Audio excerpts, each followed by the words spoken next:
A paz do Senhor, meus amados irmãos do curso de Evangelistas e Missionárias. Hoje nós vamos estar aqui dando continuidade à nossa aula sobre os livros poéticos, exclusivamente no livro dos Salmos, onde nós estamos estudando.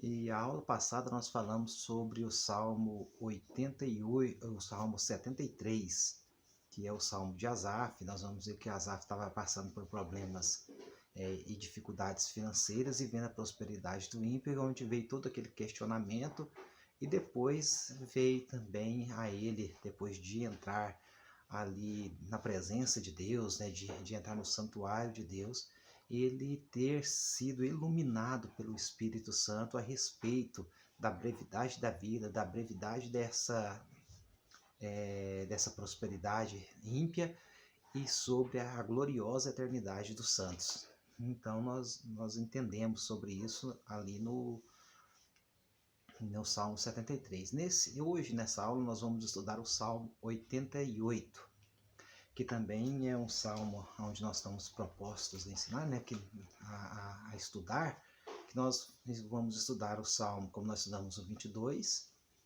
o 73, que foi o da aula passada, agora o 88 e o último 119.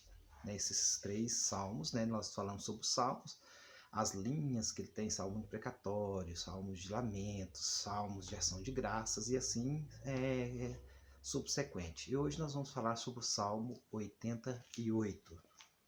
Esse salmo, ele é escrito ali também por um levita, assim como o Salmo 73, só que ele se chama Emã, um israelita, né, que era da tribo de Levi. E esse Emã também, aqui ele mostra como um adorador a Deus, né? Ele mostra. E eu quero que você agora, por esse instante, você pare o vídeo, você venha parar o vídeo agora para a aula e leia o Salmo 88. Você vai ver que ele apenas tem 18 versículos, você vai ler em menos de 5 minutos talvez, aí para que volte agora para nós darmos continuidade a esse salmo e entender, né, as implicações, o que traz para nós, né, o que está falando no salmo e qual as implicações, o que nós podemos aplicar do Salmo 88 na nossa vida e entender ali assim os propósitos de Deus.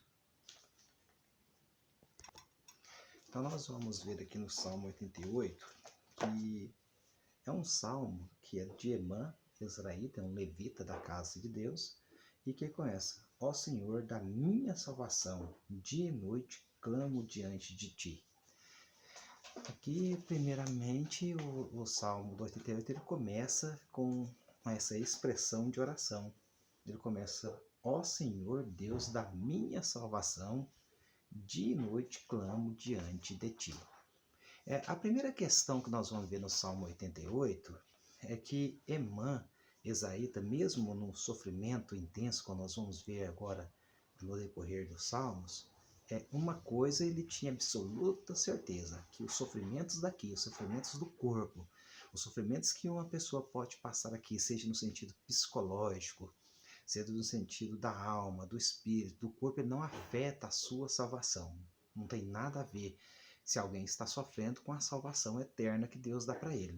A nossa salvação, ela pertence a Deus, como está lá no 2º capítulo do profeta Jonas, né? A salvação pertence a Deus, uma vez que nós somos lavados, remidos pelo sangue de Jesus, independente se estamos sofrendo, felizes, alegres, tristes, moribundos, não importa a maneira, a circunstância do que estamos, a salvação nossa é garantida. Então, aqui no Salmo 88, Emã já fala isso, né? Ó Senhor Deus da minha salvação, diante de ti clamo. Então, nós vamos ver que ele está no clamor, sabendo que ele é um salvo, ele faz parte do povo escolhido por Deus, de Deus, no caso aqui era a nação de Judá, né? A nação de Israel, escolhida por Deus. Ele mesmo era de uma tribo que foi escolhido por Deus, da onde vinha os sacerdotes, né? Todos os sacerdotes eram levitas, né? Vinha da tribo de Levi, e ele fazia parte, né, desse conjunto, desse povo que prestava esse culto na adoração a Deus. Quando nós vamos falar que um levita é um adorador, adorar não é somente cantar. É a pessoa que prega, a pessoa que está no trabalho, que está no evangelismo, que está nas labutas do templo, tanto no momento de louvor, como no momento da palavra, no momento da exposição bíblica. Isso é uma adoração, isso é um louvor a Deus. Então, louvor não é apenas cantar. Adoração não é apenas alguém cantar. Cantar apenas é uma expressão da adoração. Então, não confunda que um levita, geralmente ele vai ser apenas um cantor. Como a gente vê aí as pessoas que cantam e falam os levitas, né? Às vezes a pessoa está falando coisa que ele nem sabe o que está dizendo. Então, nós vamos olhar sobre isso. E continuando aqui no Salmo 88, ele fala: chegue à tua presença a minha oração. Inclina os teus ouvidos ao meu clamor, pois a minha alma está cheia de angústia, a minha vida já se aproxima da morte. Ele está clamando a Deus, aqui falando: olha, Senhor, clama, a minha vida já está se aproximando da morte. Eu já sentia, né, a morte, ele estava clamando a Deus, num clamor. E ele estava aqui, o interessante é que no Salmo 88, no decorrer, ele vai mostrar que parece que ele não estava obtendo uma resposta de Deus. Aonde ele vai aqui, agora já no verso 4, sou contado como os que descem ao abismo, sou como um homem sem força. Aí no verso 5 fala: tirado entre os mortos, como os feridos de morte, que jazem na sepultura, dos quais não te lembras. Ele usa um termo militar aqui. Ele estava como homem, ele fala: eu sou como ferido de morte, que foi jogado já no meio dos mortos. O que ele quis dizer com isso? Ele usa um termo quando alguém está na guerra e que ele é ferido de um ferido ali por um dardo, né, uma flecha mortal, e não tem como. Aquele soldado não tinha como ser socorrido, e eles tinham de fazer uma maneira rápida, né, ele jogava ele nos montão dos mortos. Ele não estava morto ainda, mas era uma questão de tempo. E ali a irmã Israelita, ele põe ele nessa condição: olha, Senhor, eu estou sendo contado como os mortos, fui jogado ali. E sempre ele atribui tudo isso também a Deus. Ele está mostrando que tudo que sobrevém na vida dele está no controle de Deus. Ele não, hora nenhuma, que fala que é Satanás, que é o diabo, que alguém fez macumba, fez feitiço, como a gente vê por aí. Ele está mostrando que quem está no comando e no controle da vida de um santo é Deus. Deus tem no controle de todas as coisas. As circunstâncias não impedem a salvação, a graça, a manifestação da glória de Deus, independente das circunstâncias. Igual nós vamos ver aí que quando todas as coisas ruins, entre aspas, nós vamos ver, a gente fala: não, é o diabo, é alguém que fez feitiço, eu estou vendo alguém que fez não sei o quê, sabe, e fica com essas baboseiras, sendo que a própria Bíblia, o Paulo vai descrever para nós lá em Romanos, lá no capítulo 8, principalmente no versículo 28, fala que todas as coisas cooperam para o bem daqueles que amam. Ele não fala que as melhores coisas, que algumas coisas, que somente as coisas boas, que todas as coisas cooperam para o bem, sejam elas boas ou ruins, na nosso ver, na nossa interpretação, no nosso corpo.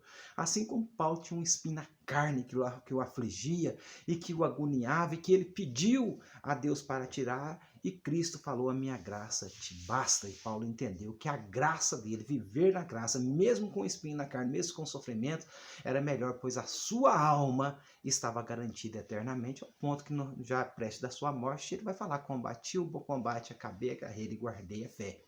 E é isso que Emã Israelita está falando agora do seu físico. Ele fala: sou como um homem sem força, tirado entre os mortos.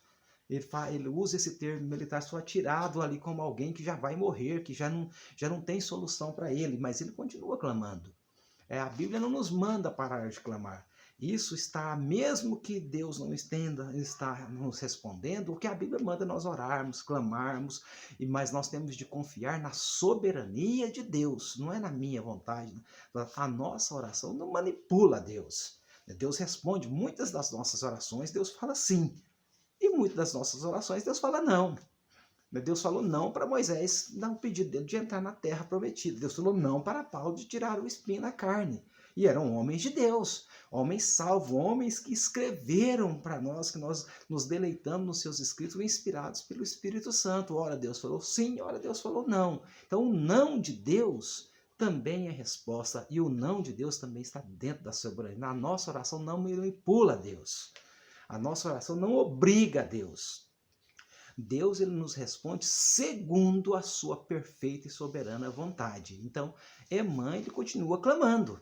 Ele ainda não tinha descoberto realmente qual era a vontade de Deus, se é que ele fosse realmente morto, se Deus o curaria ou sararia ele, mas o que ele estava entendendo é que Deus não estava mudando a sua sorte no que tange ao seu físico, né, o seu sofrimento. No verso 6, ele puseste-me na mais profunda cova, nos lugares tenebrosos dos abismos. Puseste-me, ele atribui a Deus. Ele não atribui ao diabo, alguém fez isso ou fez aquilo. Puseste-me, ele sabe que ele estava debaixo da autoridade de Deus, estava debaixo da soberania de Deus. Ele sabia que se alguém que tinha o controle sobre a sua vida era Deus. Nós devemos entender isso como servos de Deus. Se alguém está no controle da nossa existência, da nossa vida, é Deus. Deus está no controle da nossa vida, Deus está no controle dos nossos passos, Deus está no controle de todas as coisas, Deus está, ele é soberano e nada pega a Deus de surpresa. Deus está no controle do universo, quer que venha um Covid-19, sem Covid-19, quem está no controle de tudo isso é Deus. Vem e vai, assim quando Deus ordena, Deus está no controle. Nós devemos entender isso, e a irmã israelita estava ali entendendo, mesmo no seu sofrimento, mesmo na sua agrura, mesmo no seu clamor, ele entendia que quem estava no controle da sua vida era Deus. E ele fala, sobre mim pôs a tua ira, e tu me abates com todas as ondas, afastastes de mim os meus conhecidos, me fizeste objetos de abominação para com eles. Estou preso e não vejo como sair. Ele vai mostrar que dentro das possibilidades e forças humanas, até as pessoas se afastaram dele, como se afastou de Jó, né? E até Jó se tornou um objeto de acusação, que ele estava naquele estado, que Deus estava fazendo isso com ele por causa do pecado. Ele não tinha pecado nenhum. Ele estava debaixo da soberania de Deus. E Emã vai falar que as pessoas também se afastaram de Deus. Vai que alguém também pensou que Emã estava em pecado. E aqui ele mostra claramente que ele é um salvo, é um redimido por Deus, é um homem chamado por Deus, é um homem que adora a Deus. Porém, isso não impede que as intempéries, que o sofrimento chega na nossa vida. Assim como Jesus, filho de Deus, veio que sofrer nosso sofrimento, morrer a nossa morte, né? Não impediu que chegasse até ele. O próprio Jesus fez essa oração: Pai, se possível, passa de mim esse cálice, mas seja feita a tua vontade. E a vontade de Deus era essa, do que ele fosse moído pelas nossas transgressões, que ele morresse a nossa morte, que ele pagasse a nossa dívida, que ele nos resgatasse de volta para Deus com o preço do seu sangue. E ao terceiro dia ele ressuscitou. Deus sempre tem o melhor, mesmo que a nossa vida aqui seja de sofrimento, mas na eternidade nós vamos ter o melhor do eterno que Cristo Jesus vai nos proporcionar. E Emã, ele continua no verso 9. Os meus olhos desfalecem de aflição. Dia após dia venho clamando a ti, Senhor, e a ti levanto as minhas mãos. Aí ele mostra que os judeus oravam sempre com as mãos estendidas para cima. Então ele mostra ele como um judeu, um levita, ele estava orando a Deus. Eu elevo, Senhor, as minhas mãos, os meus clamores, dia após dia. Mas mesmo com tudo isso, Deus não tinha uma resposta para ele, para o seu sofrimento. E aqui no verso 10 ele continua: será que farás maravilhas para os mortos? Ou será que os finados se levantarão para te louvar? O que Emã está falando aqui? Emã, olha o que ele fala. Olha bem o que Emã fala. Serás que farás maravilhas para os mortos? Emã fala: Senhor, eu sou um adorador do Senhor. Eu sou um adorador. E o que faz? Ou serás que farás finado? Ou será que os finados levantarão para te louvar? E ele está falando: Senhor, os mortos não vão te louvar. Os mortos não levantam para te louvar. Aqui ele continua no verso 11. A tua bondade será anunciada na sepultura? Ou a tua fidelidade no abismo? Acaso nas trevas se manifestam as tuas maravilhas e a tua justiça na terra do esquecimento, ou seja, no cemitério? a irmã está falando, não, as lápides ali vão se quebrar e os mortos vão te levantar para te adorar? Não, os mortos não te adoram, o Senhor recebe a adoração de vivos, né? Tanto é que na vinda de Cristo, os mortos ressuscitarão primeiro ainda daqueles que estão vivos, para manifestar a glória de Deus, né? Ainda que esteja morto, viverá, foi o que Jesus falou. Então, ele está falando, nos mortos não pode te louvar, né? Lá nas lápides, ninguém pode te louvar, mesmo no sofrimento. Ele usa aqui para falar com Deus de uma maneira aqui de humor. Mesmo no sofrimento, ele usa humor. Fala, Senhor, você vai perder um adorador, porque os mortos não te adoram. Lá nas lápides, ninguém, lá na terra do esquecimento do cemitério, não há adoração para o Senhor. E eu sou um adorador, um levita que adora o Senhor. Então, se eu morrer, o Senhor está perdendo um adorador. É o que ele quis dizer para Deus, né? Ele usou mesmo o sofrimento, ele usa de humor na sua oração. Falou, Senhor, vou morrer, pelo que o Senhor não está me ouvindo, e o Senhor vai perder um adorador. O Senhor vai perder um verdadeiro adorador, do qual Jesus falou, né, que Deus está à procura dos verdadeiros adoradores. Então, mãe, ele está falando isso para Deus. E aqui no verso 13, ele continuando, ele fala, mas eu, Senhor, clamo a ti por socorro, e de madrugada dirijo a minha oração. Por que rejeita, Senhor, a minha alma e ocultas de mim o teu rosto? Ele está falando, Deus não está me ouvindo, não está me dando resposta, né, no que tange a esse sofrimento. Ele estava orando, ele estava pedindo, ele estava clamando, que é nossa obrigação, independente se Deus está respondendo ou não. O que Deus nos dá a responsabilidade de orar. Agora, o responder vem de Deus. Pode ser sim ou pode ser não, que a soberania de Deus é que vai definir. É a vontade soberana de Deus que vai definir. Paulo orou para que o espinho na carne saísse. Cristo falou não. Quando a resposta de Deus chegou, aí ele entendeu que não precisava orar mais.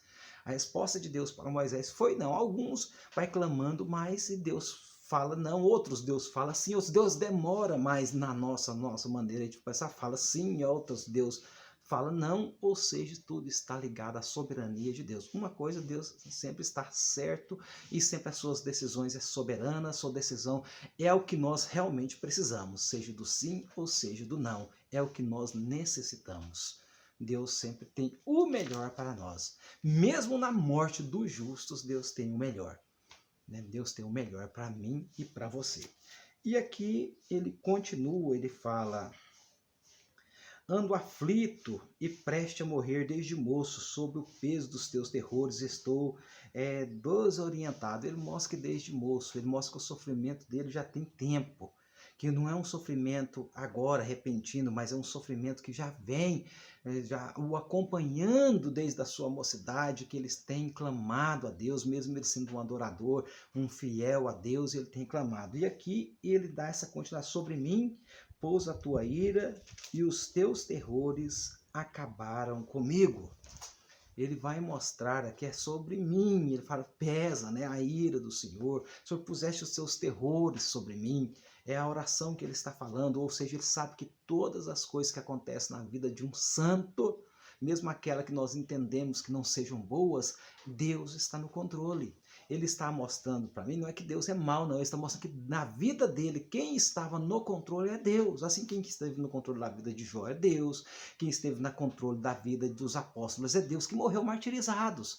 Paulo morreu martirizado e falando, combati o bom combate, acabei a carreira e guardei a fé. E ele estava indo ali para a morte, estava indo para a espada de Roma, aonde ele foi decapitado. Porém, ele sabia que quem estava no controle de tudo isso era Deus, e que o melhor de Deus é a eternidade, o melhor de Deus é a volta de Jesus, aonde os mortos vão ressuscitar para nunca mais morrer com um corpo glorioso e vamos reinar com Cristo para toda a eternidade. E aqui ele continua falando, ele fala no verso 17, no penúltimo dia, o dia eles me rodeiam, sobre mim pousaste a tua ira, e os teus terrores acabaram comigo. O dia todos eles rodeiam como água, há um tempo me circundam. Ou seja, o sofrimento estava como água, rodeando, circundando. Ele fala, para longe de mim afastaste os amigos e companheiros, os meus conhecidos agora são trevas. O último versículo. Este é o salmo mais triste do saltério. De todo o saltério, o Salmo 88 é o mais triste. Todos os salmos que você vai ler, vai falar dos intempéries, sempre ele acaba com louvor a Deus. O Senhor me ouviu, o Senhor me socorreu. Esse ele acaba com a palavra trevas. Então ele fala, puseste de mim longe amigos e companheiros, e todos que me cercam agora são trevas, mostrando assim o grau do seu sofrimento, mas mostrando que Deus está no controle. E esse salmo também, como toda a Bíblia aponta para Cristo, ele estava mostrando por tudo aquilo que Cristo passaria. A irmã israelita estava salvo, seguro em Deus, sabia que Deus estava no controle de tudo. Mas um dia, Jesus veio pagar a nossa dívida para com Deus. Nós estávamos devedores, éramos inimigos de Deus, e nós éramos irreconciliáveis. Nós estávamos destinados à eternidade sem Deus. Mas Jesus entrou nessa tenebrosidade, recebeu sobre si os nossos pecados, recebeu sobre si a nossa culpa, foi desamparado por Deus para que eu e você fôssemos amparados.